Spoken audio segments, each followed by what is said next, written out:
Depuis des années, je m'installe auprès de mon arbre sur le versant sud de la colline Saint-Vincent. Je m'y ressource à l'abri des bruits de la ville, des tsouins-tsouins et des annonces pessimistes des médias. J'y goûte un peu de silence, de solitude, une impression d'être retranché provisoirement du monde. Je vous invite à méditer avec moi en observant les papillons qui m'ont fait rêver durant mon enfance. Le gazé y est commun au printemps. Le demi-deuil lui tient compagnie. Il en existe plusieurs variétés. Celui-ci a le dessous des ailes postérieures toutes blanches. Le voilà bousculé par une abeille solitaire. Il maîtrise la situation.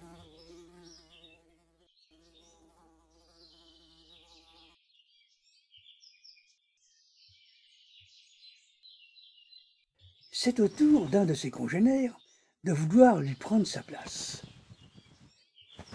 Mais il bat de l'aile.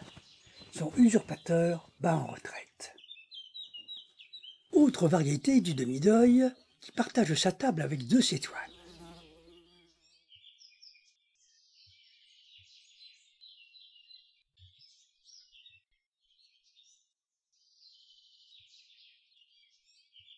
Elle semble inactive, mais en fait, elle grignote la fleur. La tecla de l'acacia, un petit papillon que l'on trouve dans les régions montagneuses. Petit, mais costaud.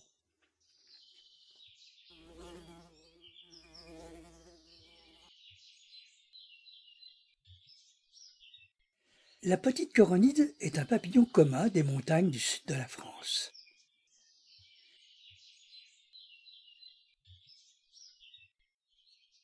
Un Zygaena transalpina paraît de son beau costume plutôt voyant. Probablement une Adèle cuivrée femelle. Les antennes du mâle sont beaucoup plus longues.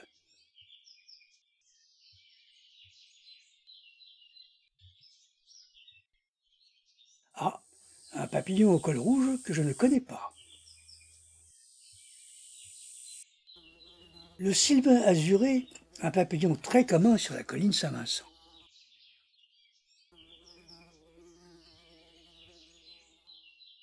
Un papillon original, l'Amata fégéa. Et puis la sylvaine, qui n'est pas l'épouse du sylvain.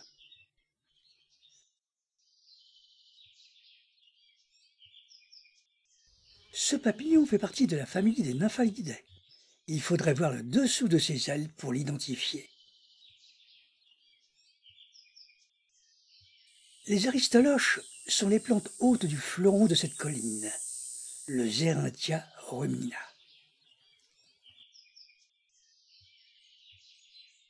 Quittons ce moment de détente avec une autre star, l'Apollon.